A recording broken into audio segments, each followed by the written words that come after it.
Hello students.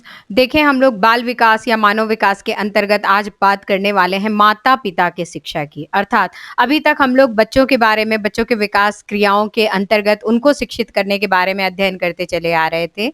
लेकिन वर्तमान परिप्रेक्ष्य अगर हम लोग देखें, या हमेशा से समाज में, परिवार में सदैव से इस तथ्य का कहीं ना कहीं गैप एक रहा हुआ है कि जो पेरेंट्स है वो भी इस तरह के एजुकेशन को लें या इस तरीके से एजुकेटेड हों जो उनके बच्चों की ग्रूमिंग और उनकी नर्सिंग के लिए कहीं ना कहीं हेल्पफुल हो। तो बच्चों के अच्छे विकास के लिए हर तरह की क्रियाओं को बहुत अच्छे से मैनेज करने के लिए, या किस तरह से उनका व्यवहार बच्चों के प्रति होना चाहिए, पेरेंट्स को भी शिक्षित करना, पेरेंट्स को भी यानी माता पिता को भी शिक्षित करना कहीं ना कहीं उतना ही आवश्यक है जितना कि हम व्यवहारों में परिवर्तन के लिए बच्चों को कर रहे हैं। ठीक है, तो आज हम लोग बात करने वाले हैं पेरेंट्स एजुकेशन यानी माता पिता के शिक्षा की। ठीक है, माता पिता के शिक्षा की। तो पेरेंट्स एजुकेशन से आशय क्या है? सबसे पहले हम अर्थ की बात करेंगे, है ना। हम अर्थ की बात करेंगे, मीनिंग की बात करेंगे कि इसका अर्थ या मीनिंग क्या है। ठीक है, तो अर्थ की अगर हम लोग बात करते हैं, पेरेंट्स एजुकेशन यानी माता पिता के शिक्षा से तात्पर्य क्या है? बच्चों के उचित व्यवहार परिवर्तन और बच्चों के उचित विकास हेतु, ठीक है, बच्चों के उचित व्यवहार परिवर्तन और बच्चों के उचित विकास हेतु माता पिता के द्वारा प्रदत्त एक सही दिशा निर्देशन देने हेतु जो शिक्षा प्रदान की जाती है उसे ही हम पेरेंट एजुकेशन के नाम से जानते हैं। तो याद रखिएगा, बच्चों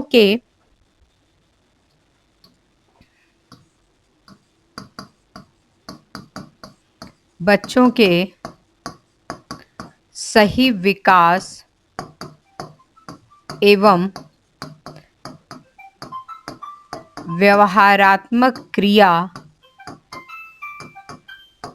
हेतु मिलने वाला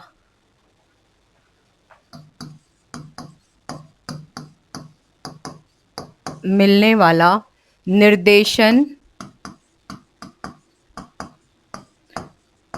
जो माता पिता के द्वारा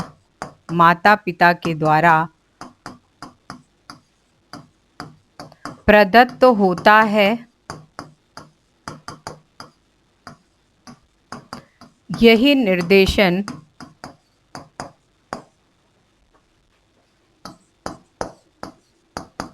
सुचारू और सकारात्मक रूप से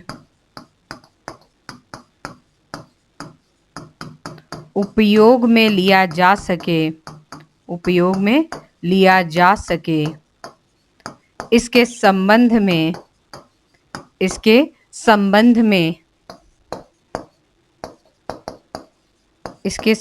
में माता पिता को शिक्षित करना ही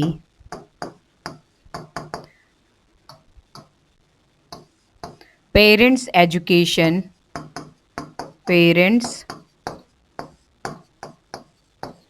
एजुकेशन अर्थात पेरेंट्स एजुकेशन के रूप में जाना जाता है। याद रखेंगे, साधारण से अर्थ को अगर हम लोग देखने की कोशिश करें तो जो बच्चों में व्यवहारात्मक परिवर्तन हम लोग लाना चाहते हैं, उनकी जो विभिन्न प्रकार की विकासात्मक क्रियाएं हैं, हम उनको सुदृढ़ करना चाहते हैं। तो उनको सुदृढ़ करने के लिए बच्चों के अंदर जिस तरह के व्यवहारों में परिवर्तन हम देखते हैं, या बच्चों में जिस तरीके के परिवर्तन को हम देखना चाहते हैं, भविष्य में जिस परिवर्तन के बेसिस पे वे अपने कैरियर में विकसित हो सके, अपना शारीरिक विकास कर सके, मानसिक विकास कर सके, अनेक ऐसी क्रियाएं हैं, उन सभी क्रियाओं को सुचारू रूप से कर सके, इसके लिए सकारात्मक रूप से जो उपयोग में लिया जाने वाला एक कह सकते हैं आपकी एक प्रशिक्षण प्रोग्राम है या एक शिक्षण प्रोग्राम है, वही क्या कहलाता है, पेरेंट्स एजुकेशन के रूप में जाना जाता है। अब यहाँ पे जो शब्द प्रयोग में लिया गया है शिक्षित करना, ठीक है, यहाँ पे हमने शब्द प्रयोग में लिया है शिक्षित करना। तो क्या शिक्षित करने में कुछ इस तरीके की क्लासेस हम लगाते हैं, क्या हम कोई सर्टिफिकेशन कोर्स कर रहे हैं? जी नहीं, ये जो शिक्षण है, इस तरह का जो शिक्षण है, ये शिक्षण बेसिकली निर्देशन है। यहाँ पे अगर हम लोग शब्द प्रयोग में लें तो ये क्या है, ये एक तरह का निर्देशन है। ये जो शिक्षित करना है, it is a form of awareness. क्या है, यह एक प्रकार की जागरूकता है, यह एक प्रकार की जागरूकता है, ठीक है। ये एक अवेयरनेस जो है, इसका फॉर्म जो है वो क्या है, एक अवेयरनेस के रूप में हमारे सामने परिलक्षित होता है। तो जो अभी हम लोग ये टॉपिक पढ़ रहे हैं माता पिता की शिक्षा, इसके अंतर्गत कुछ ऐसे पहलुओं को हम लोग कवर करेंगे। तो कौन कौन से पहलू हम कवर करेंगे, देखिए, माता पिता की शिक्षा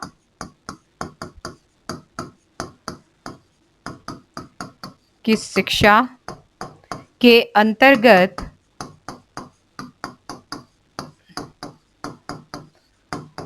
विभिन्न विषयों पर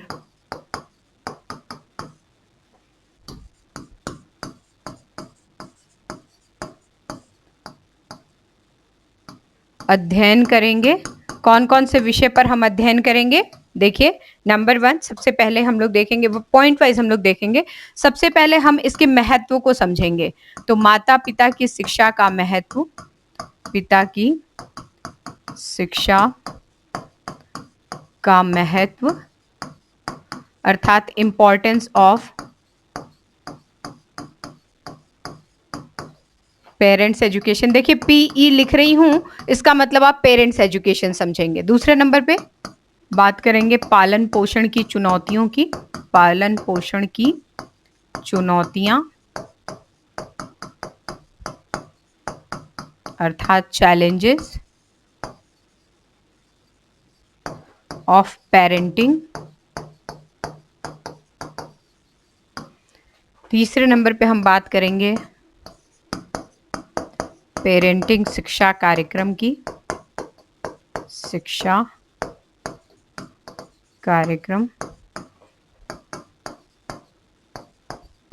पेरेंटिंग एजुकेशन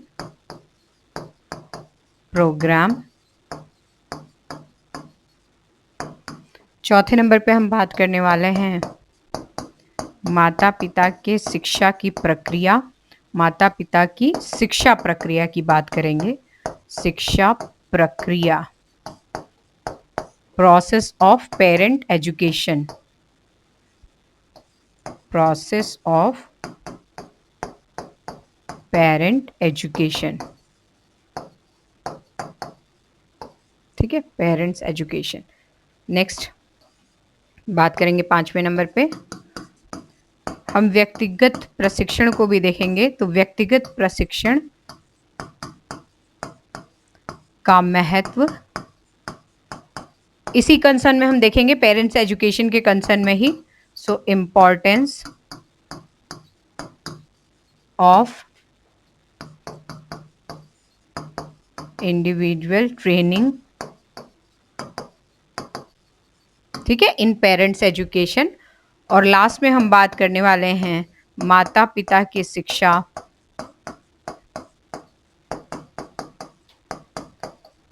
के नकारात्मक प्रभावों पर। तो माता पिता की शिक्षा का नकारात्मक प्रभाव, नकारात्मक प्रभाव, अर्थात नेगेटिव इम्पैक्ट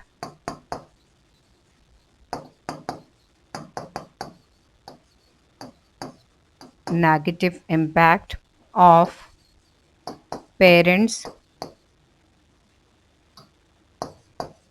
education, ठीक है। तो यहाँ पे जो है हम लोग पर्टिकुलरली इस टॉपिक के अंतर्गत ये जो है हमारे बिंदु हैं, ये पॉइंट्स हैं, हम क्या करेंगे, इनको कवर करने की कोशिश करेंगे। तो टोटल 6 बिंदुओं के अंतर्गत हम इस टॉपिक का अध्ययन करेंगे। सबसे पहले हम इम्पोर्टेंस को देखेंगे कि ये जो हम एजुकेट कर रहे हैं लोगों को पेरेंटिंग के लिए, तो पेरेंट्स को जो एजुकेट कर रहे हैं इसका क्या इंपॉर्टेंस है, महत्व क्या है। दूसरे नंबर पे हम पालन पोषण की चुनौतियों की बात करेंगे कि यानी कि वर्तमान समय में जो पेरेंटिंग है वो कितना चैलेंजिंग हो गया है। फॉर एग्जाम्पल, जैसे पहले जो है वो खाना खिलाने के लिए सारे परिवार के सदस्य एक साथ बैठते थे, बच्चे भी बैठते थे, तोड़ तोड़ के अपने से खाना सीखते थे। आजकल बच्चे जो है वो पेरेंट्स के साथ कम ही बैठते हैं, या उनको जो है अलग से ही खाना खिलाया जाता है, तो उनको हम फोन पकड़ा देते हैं, हम कहते हैं कि तुम अपना वीडियो देखो, या टीवी पे कार्टून चला देते हैं और हम उनके मुंह में जो है वो गस्से डालते जाते हैं और फिर वो खाते हैं। ये ऐसा नहीं है कि हम 6 महीने के बच्चे के साथ, साल भर के बच्चे के साथ करते हैं। बहुत सारे घरों में प्रैक्टिकल एग्जाम्पल्स हैं, बहुत सारे शोध ये दर्शाते हैं। वर्तमान समय में ऐसे भी बच्चे जो विद्यालय जाने लगे हैं, वो बच्चे भी जब घर पे आते हैं तो उनको इस तरह की क्रियाओं के द्वारा भोजन कराया जाता है। टिफिन जो उनको दिया जाता है वो लंच में खा करके स्कूल में वो नहीं आते हैं, घर पे आते हैं तो उनको फिर से वापस वही उनके जो पसंदीदा कार्यक्रम हैं, चाहे टेलीविजन पे हो, चाहे मोबाइल फ़ोन पे हो, चाहे टैबलेट पे हो, चाहे कंप्यूटर्स पे हो, उनमें लगा करके और उसके बाद उनको खाना खिलाया जाता है। तो बीच में जो संवाद है माता का या पिता का बच्चे के साथ, वो संवाद कहीं न कहीं अवरुद्ध होता है, क्योंकि उसका पूरा माइंडसेट जो है वो उस गेम के लिए, उस कार्टून के लिए या उस पर्टिकुलर प्रोग्राम के लिए लगा होता है, जिसको वो कहीं न कहीं विजुअली ऑडियो विजुअल रूप से जो है टेलीविजन पे, मोबाइल पे या लैपटॉप वगैरह पे देख रहा है। तो इस तरह से चैलेंजेस क्या हैं उनके बारे में बात करेंगे। पेरेंटिंग शिक्षा कार्यक्रम ये विशेष रूप से जो है एक एजुकेशन प्रोग्राम है फॉर पेरेंट्स, उसके बारे में बात करेंगे। माता पिता की शिक्षा की प्रक्रिया यानी कि प्रोसेस क्या इसमें हम लोग यूज में लेते हैं, कहाँ से शुरू करते हैं, किस तरह से हम इसको कर सकते हैं। व्यक्तिगत प्रशिक्षण का यानी कि जो इंडिविजुअल ट्रेनिंग है, इस इंडिविजुअल ट्रेनिंग का जो है पेरेंट्स एजुकेशन के ऊपर क्या इम्पैक्ट पड़ता है और इसका नकारात्मक प्रभाव, नेगेटिव इम्पैक्ट जो है वो क्या रहता है, इसके बारे में हम लोग चर्चा करेंगे। ठीक है, सबसे पहले आइए हम इंपॉर्टेंस की बात करते हैं, माता पिता की शिक्षा का महत्व। ठीक है, माता पिता की शिक्षा का महत्व पॉइंट वाइज हम लोग देखने की कोशिश करते हैं। तो कई लोगों के लिए पालन पोषण करना यानी कि जो पेरेंटिंग है, पालन पोषण से आशय हम यहाँ पे पेरेंटिंग से ही लेंगे, हालांकि पालन पोषण जो है वो दूसरे फील्ड्स में भी हम कर सकते हैं। बीइंग अ गार्जियन भी हम बच्चों का पालन पोषण कर रहे हैं, तो यहाँ पे हम पेरेंट्स के सेंस में लेंगे। कई लोगों के लिए पालन पोषण करना अब का सबसे महत्वपूर्ण और चुनौतीपूर्ण कार्य हो गया है। मैंने आपको रीजन दिया, खाना खिलाना हो, चाहे बच्चों को सुलाना हो, चाहे स्टोरीज, मतलब बच्चे अगर आज के समय में जो बच्चे हैं वो सोते नहीं हैं, तो उनको स्टोरीज नहीं दिखा करके लोग मोबाइल देखते हैं, दे देते हैं कि देखते देखते सो जाओ। तो ये बड़ा ही चुनौतीपूर्ण कार्य है और एक ऐसी भूमिका है जिसे बहुत कम मान्यता मिलती है। माता पिता और सभी प्रकार के अन्य प्राथमिक देखभाल करता, जिसमें गार्जियंस आ सकते हैं, दादी दादा, मामा मामी, जो भी बच्चे का पालन पोषण करते हैं, सभी हमारे बच्चों के साथ संबंध बनाने। ठीक है, जो लोग भी बच्चों का पालन पोषण कर रहे हैं, ठीक है, बच्चों का पालन पोषण करने वाला हर व्यक्ति बच्चे के साथ संबंध बनाना चाहता है और ये संबंध जो है वो सकारात्मक बनाना चाहता है। ठीक है, सकारात्मक बनाना चाहता है और बहुत ही हेल्दी वे में स्वास्थ्य संबंध बना करके उनके साथ रहने का आनंद लेने के लिए टिप्स और नई रणनीतियों को सीखने के अवसर का क्या कर रहा है, वर्तमान समय में उपयोग कर रहा है। यह अन्य माता पिता के साथ जुड़ने का अवसर भी देता है। जब हम लोग पेरेंट्स एजुकेशन की बात कर रहे हैं तो ऐसा नहीं है कि केवल और केवल जो माता पिता अपने बच्चों का पालन पोषण कर रहे हैं या जिन माता पिता को अपने बच्चों की परवरिश करनी है, हम केवल उनको एजुकेट करने की कोशिश करती हैं। अगर वो एजुकेट होते हैं तो उनके साथ में ऐसे कई पेरेंट्स जिनके बच्चे उन पेरेंट्स के बच्चों के साथ रहते हैं, तो उनके साथ भी जुड़ने का अवसर मिलता है। जो क्रियाओं के प्रति प्रतिक्रियाएं हैं, न सिर्फ उनके बच्चों के प्रति जो प्रतिक्रियाएं हैं केवल वो समझ पाते हैं, बल्कि और भी कई बच्चे जो उस बच्चे के साथी हैं, उन बच्चों की प्रतिक्रियाएं भी पेरेंट्स के द्वारा उनको पता चलती हैं। तो जुड़ने का अवसर भी देता है, जिनसे समान मुद्दों या समान संघर्षों पर जो है वो क्या हो सकती है, चर्चा हो सकती है। जितने भी इश्यूज हैं, जो भी चैलेंजेस आ रहे हैं, उनके ऊपर पेरेंट्स बात कर सकते हैं, अपने बच्चों को किस तरीके से हैंडल किया जा सके, किस तरीके से उनकी देख-रेख और अच्छी हो सकती है। तो अलग-अलग क्षेत्रों में, चाहे हम शिक्षा के क्षेत्र की बात करें, चाहे हम अन्य कौशलों के विकास की बात करें, चाहे हम भाषा विकास की बात करें, किसी भी क्षेत्र में इस तरीके से जो अभिभावक हैं, जो माता-पिता हैं, दूसरे बच्चों के जो माता-पिता हैं, उनको एक साथ एक मंच पे आने का अवसर भी मिलता है। और कुछ ऐसी चुनौतियाँ जो कई बच्चों में कॉमन हैं, ऐसे पेरेंट्स आपस में मिलकर के डिस्कस करते हैं। इसलिए पेरेंट्स एजुकेशन आज के समय में बहुत मस्ट हो चुका है और इसकी महत्ता जो है इन पॉइंट्स के अंतर्गत हम लोग देख रहे हैं। पालन-पोषण की नई चुनौतियों की बात करते हैं। जो न्यू चैलेंजेस आ रहे हैं वर्तमान समय में, हम कह रहे हैं कि पालन-पोषण जो है पालन-पोषण से संबंधित पेरेंट्स को जो है वो जागरूक करना ज़रूरी है।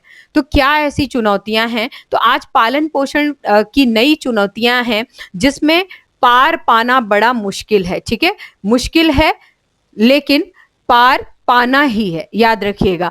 बहुत पालन-पोषण की नई चुनौतियाँ कैसे आ गई हैं? क्योंकि आजकल के जो बच्चे हैं वो स्पीड लिए हुए हैं।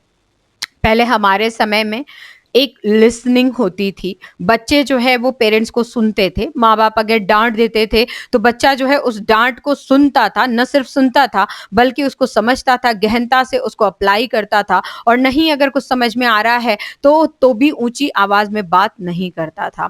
आज के समय में किसी बच्चे को आप डाँट के देख लीजिए, 2 सिचुएशन आएँगी।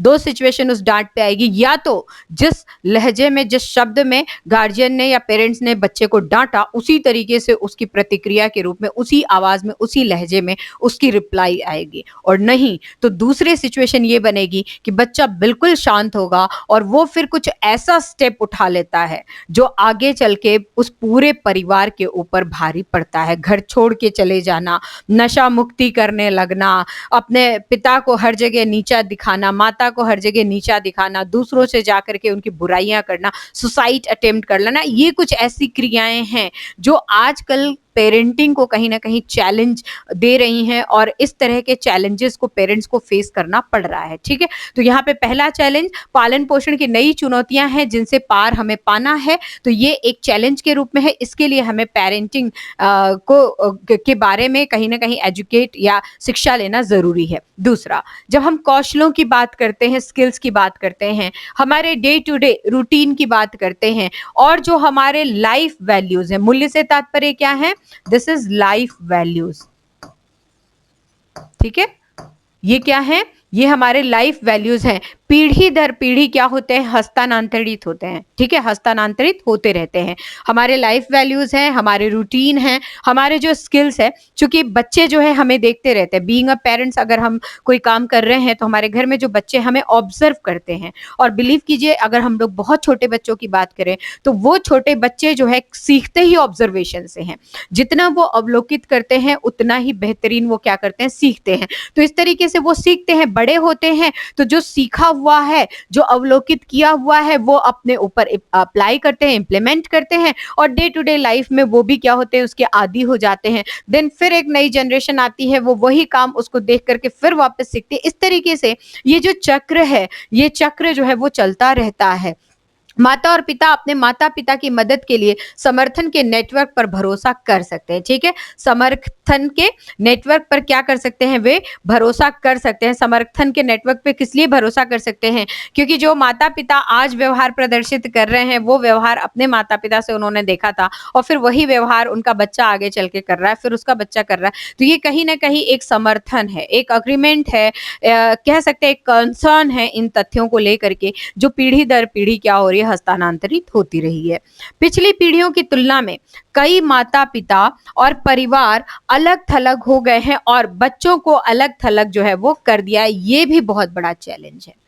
ठीक है? हम पीढ़ी दर पीढ़ी जो है, जैसे मान लीजिए माता-पिता हैं, माता-पिता में पिता हैं, पिता के पिता हैं, उनके चाचा हैं, वो फैमिली साथ में रह रही है। लेकिन आगे जो है माता-पिता क्या होते हैं, किसी भी कारणवश, चाहे जॉब प्रोफेशन के कारण, करियर के कारण या किसी तरीके का घर में डिस्प्यूट हो गया है, किसी भी कारण से अगर माता-पिता अलग रहने लगते हैं, वो परिवार छोड़ के एक न्यूक्लियर फैमिली में वो रहने लगते हैं, एकाकी परिवार में रहने लगते हैं, तो ऐसे बच्चों के साथ जो है ये सब चैलेंजेस देखने को मिलता है। साइक्लिंग करनी है, माता-पिता वर्किंग है, बच्चे को साइक्लिंग नहीं करा रहे हैं, समय नहीं दे रहे हैं। बच्चे को होमवर्क कराना है, माता-पिता वर्किंग है, अपने-अपने ऑफिस हैं, बच्चे में को जब होमवर्क करना है, उसको कोई नहीं गाइड करने वाला है। ट्यूटर लगा रखा है, ट्यूशन लगा रखा है, ट्यूटर केवल आता है, होमवर्क कराता है, चला जाता है, कभी पूछता नहीं है क्लास में क्या हुआ, स्कूल में क्या हुआ, बच्चों ने क्या किया, साथ के बच्चों ने क्या किया, कितना खाया, क्या नहीं खाया, क्या पसंद है, क्या नापसंद है। बहुत सारी ऐसी स्थितियाँ होती हैं, जिन स्थितियों से कहीं न कहीं इस तरह से बच्चों का विकास अवरुद्ध होता है।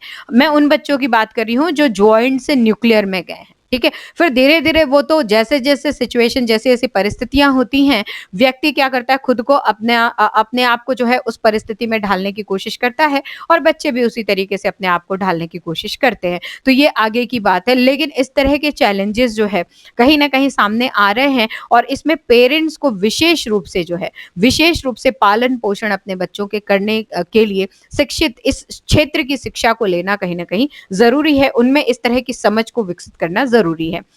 एक बच्चे को सफल होने के लिए जिन कौशलों की आवश्यकता होती है, वे भी आज बदल गए हैं, ठीक है? पहले हम लोग देखने की कोशिश करें तो कौशलों में भाषा, वक्तव्य एक बहुत बड़ा कौशल था इसलिए कह रही हूँ क्योंकि वर्तमान समय में ये कौशल बच्चों के अंदर से लुप्त होता जा रहा है। लुप्त क्यों हो रहा है? क्योंकि वो जो अपने आप को एक्सप्रेस करने की कोशिश करते हैं, उनमें जो ग्रामेटिकल तथ्य हैं, जो पर्टिकुलर शब्दावलियाँ हैं, तुकबंदी है, बहुत सारी ऐसी क्रियाएँ होती हैं जो वक्तव्यों के लिए हम लोग यूज़ में लेते हैं, वो लैप्स हो रहे हैं। केवल और केवल अपनी बात को कह देना मात्र जो है आज प्रेज़ेंट ट्रेंड बन गया है, ठीक है? इसी के साथ-साथ कौशल का प्रतिरूप बिल्कुल परिवर्तित हो गया है। क्या हो गया है? बिल्कुल भी परिवर्तित हो गया है। जब हम गेम्स की बातें करते थे तो पहले के समय में इतनी सुविधाएँ नहीं थी। लोग जो है वो गिट्टियों के गोटियाँ बना-बना के कैच-वैच खेलते थे, कंचे खेलते थे, डंडे-वंडे लेकर के उल्हा-पाती एंड ऑल पेड़ों पे चढ़-चढ़ के खेलते थे। तो ईच एंड एवरी मूवमेंट जो हर एक मूवमेंट है गेम का, वो शारीरिक के साथ-साथ मानसिक विकास, अलग-अलग कौशलों का विकास जो है वो करता था। लेकिन वर्तमान परिप्रेक्ष्य ऐसा हो गया है कि अगर आप कंप्यूटर्स पे गेम खेल रहे हैं, तो आपकी केवल मेंटल स्किल और कंसंट्रेशन स्किल केवल उस गेम के लिए जो है वो दिखती है, ठीक है? अगर आप लूडो खेल रहे हैं, अगर आप पबजी खेल रहे हैं, ये सारी चीज़ें कहीं न कहीं आपको एक जगह ले जाके कंसंट्रेट कर देती है। तो ये कौशल भी जो है वो अलग-अलग तरीके से कहीं न कहीं डिफरेंट हो गए हैं। तो अब वर्तमान समय में अब के पेरेंट्स को ये समझना होगा, वो बार-बार बच्चे के सामने कहे कि हमारे समय में तो हमने ऐसे किया था, हमारे समय में तो हमने ऐसे किया था। तो ये थोड़ा-सा अपना विचार जो है पेरेंट्स को चेंज करने की आवश्यकता है, इसलिए ये एजुकेशन उनको देना ही होगा। वर्षों से प्रत्येक पीढ़ी समाज द्वारा पालन-पोषण के मुद्दों पर विचार किए जाने वाले बदलाव को देखती रही है और इस बदलाव को अपनाना जो है, वो कहीं न कहीं ज़रूरी है। ये बदलाव जो है जिसने अपना लिया, वो समय के अनुसार बच्चे के विकास की तरफ अग्रसर हो रहा है। बच्चा बिना किसी दबाव के अपने टाइम फेज़ के अनुसार as per demand of present scenario वो क्या कर रहा है, अपने आप को विकसित कर रहा है और जहाँ यही दबाव आने लगता है, वहाँ पे बच्चे जो है वो दबने लगते हैं। वर्तमान परिप्रेक्ष्य की बात कर रहे हैं तो परिवार अपेक्षाओं की कमी, बच्चे की निगरानी और माता-पिता की ओर से अत्यधिक गंभीर और असंगत दंड सहित व्यवहार प्रबंध के मुद्दों से क्या कर रहा है, जूझ रहा है। तो हम किसी भी परिवार की बात करें तो ये परिवार जो है आज कम अपेक्षाएँ लेकर के जो है वो चलता है। इनकी अपेक्षाओं में कमी हो गई है। रीज़न क्या है? क्योंकि बच्चे जो है वो मन से कमज़ोर हो गए हैं, ठीक है? तो इसलिए अपेक्षाएँ की नहीं जाती है। बच्चे को आप एक्सपेक्ट कीजिए कि वो आईआईटी में चला जाए। अब वो अपने ऊपर इतना लोड ले लेता है कि एग्ज़ाम में ज़रा भी नंबर कम आता है, सीधा पंखे से लटक जाता है। ठीक है? समझ रहे हैं आप इस बात को? बच्चे को आपने कहा कि तुम जो है बहुत अच्छे पढ़ करके व्याख्याता बन जाओ और बच्चे ने इतना लोड ले लिया कि वो जो है सामान पैक करता है और मुंबई चला जाता है, वहाँ सब्ज़ी बेच रहा है। तो अलग-अलग तथ्यों में ये जो अपेक्षाएँ हैं परिवार का बच्चों के प्रति, वो अपेक्षाएँ जो है वो कम हो गई हैं। इन अपेक्षाओं की कमी के साथ-साथ बच्चों की निगरानी की हम लोग बात करें, तो कहीं न कहीं ये भी जो है वो कम हो गई है। अब बच्चों के आगे-पीछे आप घूमते रहिए, इरिटेट हो जाएँगे वो। क्या हो जाएँगे? इरिटेट हो जाएँगे और माता-पिता की ओर से अत्यधिक जो गंभीर और असंगत दंड है, इन सहित व्यवहार प्रबंधन के मुद्दों से जो है ये क्या हो रहा है, हमारा आज का समाज या आज का परिवार जो है वो जूझ रहा है। तो ये चैलेंजेज़ हैं। इन चैलेंजेज़ के लिए हमें माता-पिता को शिक्षित करना ही होगा। पेरेंटिंग के जो तथ्य हैं, जो पॉइंट्स हैं, उन तक पहुँचाना होगा। उनको प्रॉपर वे में ये दिशा निर्देशन देना होगा। बात करते हैं, देखिए, ऑरिगन यूनिवर्सिटी के व्यवहार और स्वास्थ्य विज्ञान के सहायक प्रोफेसर यानी assistant professor of behavioural and health science के जो है वो प्रोफेसर हैं जॉन गोल्ड हाफ। ठीक है, जॉन गोल्ड हाफ, इन्होंने जो है पेरेंट्स एजुकेशन को लेकर के एक स्टेटमेंट दिया है। क्या दिया है? सभी माता पिता उच्च आय, सभी माता पिता की बात की गई है। अब ये सभी माता पिता उच्च आय वाले भी हो सकते हैं और कम आय वाले भी हो सकते हैं। ठीक है, लो इनकम वाले भी हो सकते हैं, हाई इनकम वाले भी हो सकते हैं। अनिवार्य और गैर अनिवार्य साक्ष्य आधारित पेरेंटिंग शिक्षा से लाभ उठा सकते हैं। तो चाहे किसी भी वर्ग से आ रहे हो, चाहे किसी भी वर्ग से आ रहे हो, अगर हम पेरेंटिंग की बात कर रहे हैं, पेरेंट्स एजुकेशन की बात कर रहे हैं, तो इस शिक्षा को लेकर के वो लाभ उठा सकते हैं।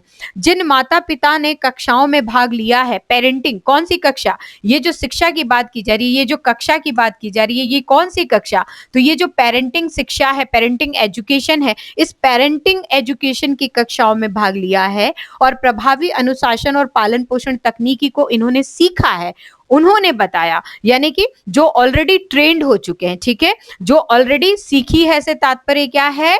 Trend parents, train parents.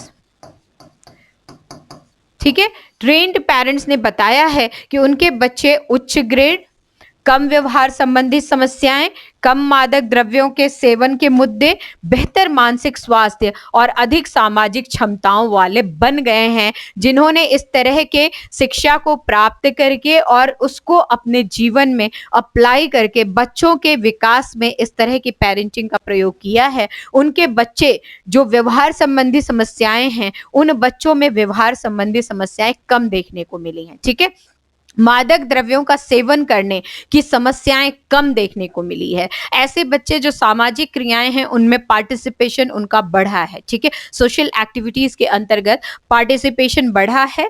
Self health के प्रति जो है वो कहीं ना कहीं इंडिविजुअल हेल्थ के प्रति जागरूक हुए हैं, अवेयर हुए हैं, अपने ऊपर पूरा ध्यान देते हैं, अपने स्वास्थ्य का ध्यान देते हैं। तो इस तरह से वो अपने विकास को कहीं ना कहीं करने में सक्षम है। तो पेरेंटिंग एक अच्छी पेरेंटिंग, एक अच्छी पेरेंट एजुकेशन के द्वारा ही इस तरह के लोगों को ट्रेन किया गया है, जो लोगों के व्यवहार बच्चों के प्रति इस तरीके की हैं कि बच्चों में ये सुधार हमें आगे देखने को मिल रहा है। पेरेंटिंग शिक्षा कार्यक्रम की बात करते हैं, पेरेंटिंग एजुकेशन प्रोग्राम की बात करते हैं, तो पेरेंटिंग एजुकेशन प्रोग्राम समर्थन और शिक्षा प्रदान करते हैं। ठीक है, क्या प्रदान करते हैं? समर्थन और शिक्षा प्रदान करते हैं। Concern and education. ठीक है, अगर हम इस शिक्षा कार्यक्रम की बात करते हैं तो ये क्या प्रदान करते हैं? Concern and education. Concern and education जो है ये प्रोवाइड कर रहे हैं, प्रदान कर रहे हैं, जो मुद्दों का समाधान कर सकते हैं और पेरेंटिंग को क्या बना सकते हैं? आसान बना सकते हैं और इसी के साथ साथ बहुत अच्छा मनोरंजक भी बना सकते हैं। पूरा फैमिली जो है वो एंजॉय करे, जॉयफुल माहौल बना रहे, बना सकते हैं और बच्चों की आगे बढ़ने की क्षमता को मजबूत कर सकते हैं। छोटे बच्चों में प्रारंभिक भावात्मक कौशल की जो हम लोग बात करते हैं, ठीक है, बिगिनिंग, ठीक है, बिगिनिंग इमोशनल स्किल की बात करते हैं।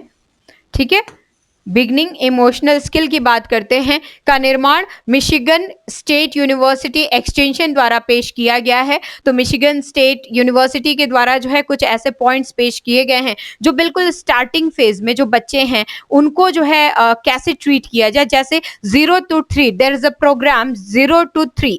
ठीक है, इनके द्वारा जो है किए गए हैं, एक्सटेंशन द्वारा पेश किए गए हैं, पालन पोषण कार्यक्रमों में से एक है। ठीक है, इनके द्वारा जो है वो दिया गया 0 to 3 प्रोग्राम।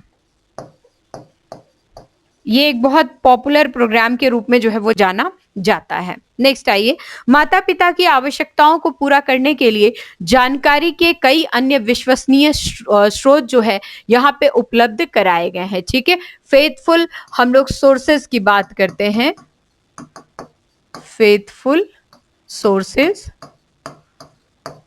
ठीक है, कई ऐसे विश्वसनीय सोर्स जो है वो क्या किए गए हैं, प्रोवाइड किए गए हैं। संसाधन किस तरीके से है, जो रिसोर्स हम लोग ले रहे हैं, ठीक है, जो रिसोर्स हम लोग ले रहे हैं, जो रिसोर्स हम लोग ले रहे हैं वो कहाँ से है, तो देखिए यूट्यूब के वीडियो से लिया जा सकता है, रिसर्च बेस्ड हम लोग वेबसाइट्स को सर्च कर सकते हैं, व्यक्तिगत रूप से यानी कि इंडिविजुअल हम लोग अपने इंटरेस्ट के अनुसार भी इसको प्राप्त कर सकते हैं, हम पॉडकास्ट कर सकते हैं, कोई ब्लॉग तैयार कर सकते हैं और अलग अलग पुस्तकों से रेफरेंस भी हम लोग ले सकते हैं, माध्यमों से आसानी से ऑनलाइन भी जो है ये क्या है, सोर्सेज जो है ये हम लोग ऑनलाइन रिसोर्सेज को कहीं ना कहीं इसके लिए प्रयोग में ले सकते हैं। तो ऐसा नहीं है कि केवल हम लोग फिजिकल मटेरियल, ऑफलाइन मटेरियल पे ही इन कार्यक्रमों के अनुसार डील कर सकते हैं, ऑनलाइन के अंदर जाकर के भी हम डिजिटल माध्यमों का प्रयोग भी इसके लिए कर सकते हैं संसाधन के रूप में।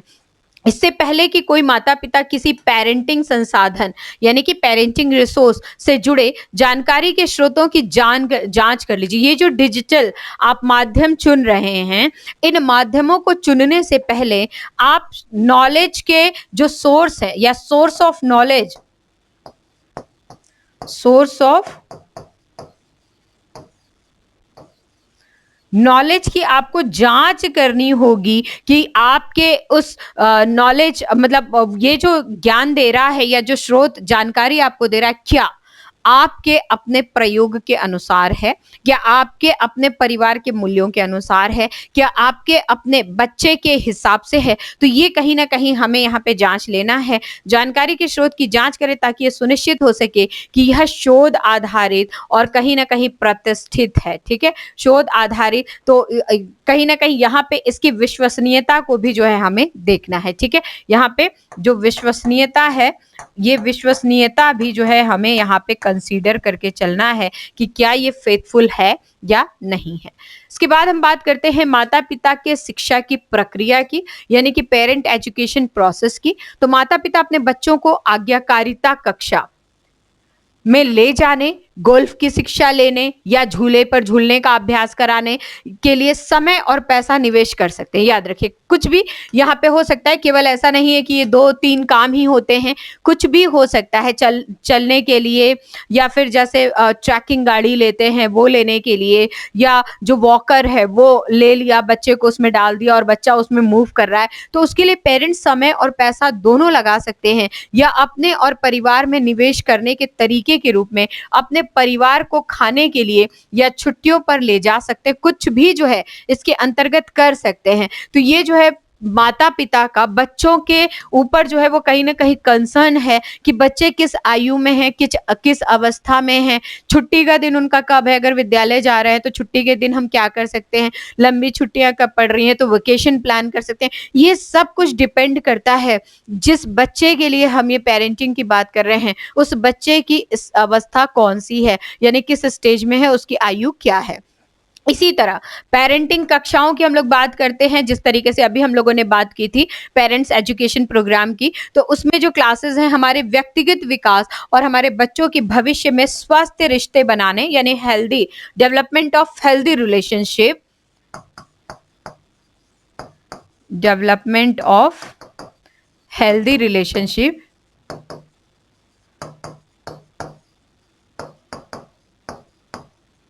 ठीक है, दोस्त बनाने और बनाए रखने, नौकरी पाने और उसे बनाए रखने और खुद महान माता पिता बनने की क्षमता में से कहीं ना कहीं एक यहाँ पे निवेश कर सकते हैं। तो प्रक्रिया के अंतर्गत बच्चे के समझ के अनुसार या बच्चे के अनुसार ये कार्य किया जा सकता है, और दूसरा जो है पेरेंटिंग क्लासेस जो है उन क्लासेस के अनुसार जो माहौल है वो माहौल पे कहीं ना कहीं पेरेंट्स अपना ध्यान रख सकते हैं।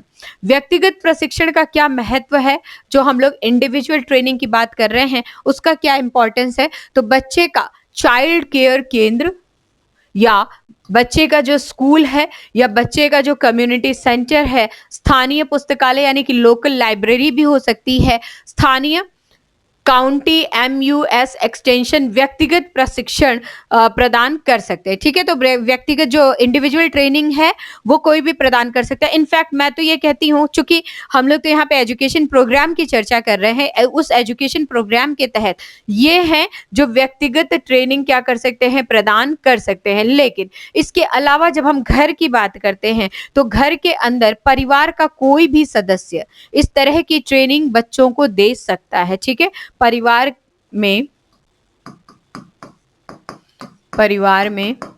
कोई भी सदस्य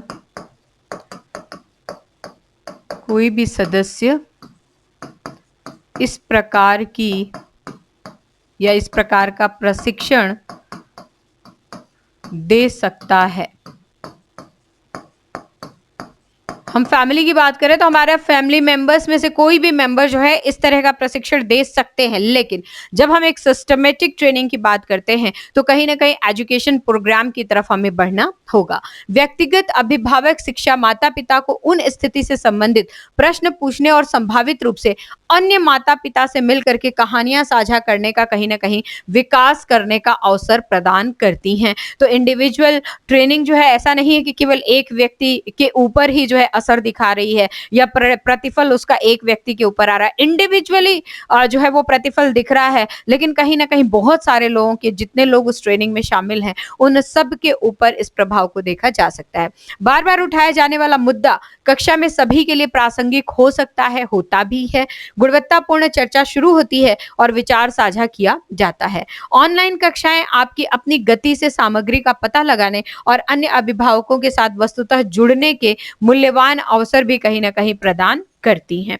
और लास्ट में हम बात कर रहे हैं माता पिता की शिक्षा का नकारात्मक प्रभाव। ठीक है, माता पिता की शिक्षा यानी पेरेंट्स एजुकेशन की बात करें, इसका क्या नकारात्मक प्रभाव है। तो माता पिता बनने की शिक्षा को कुछ नकारात्मक या नकारात्मक प्रभाव के रूप में भी देखा जा सकता है, जैसे कि यह माता पिता बनने की आपकी क्षमता का प्रतिबिंब है।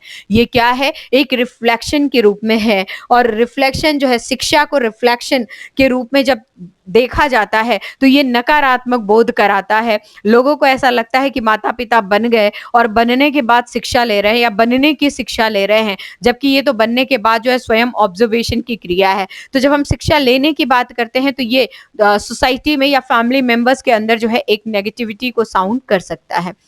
पेरेंटिंग शिक्षा या पेरेंटिंग एजुकेशन की हम लोग बात करते हैं, केवल उन माता पिता के लिए नहीं है जो अपने बच्चों के व्यवहार से जूझ रहे हैं या गंभीर समस्याओं से जूझ रहे, बल्कि यह उन माता पिता के लिए भी है जो अधिक आत्मविश्वास महसूस करते हैं, भविष्य की समस्याओं को रोकने, अपने बच्चों के साथ रहने का आनंद लेने और अपने परिवार के साथ रहने में मदद करने का एक अवसर जो है वो तलाशते हैं, और ये अवसर उनके लिए हो सकता है। ठीक है, तो इस तरीके से आज की क्लास में हम लोगों ने बात की बाल विकास या मानव विकास के अंतर्गत पेरेंट्स एजुकेशन अर्थात माता पिता की शिक्षा की। ठीक है,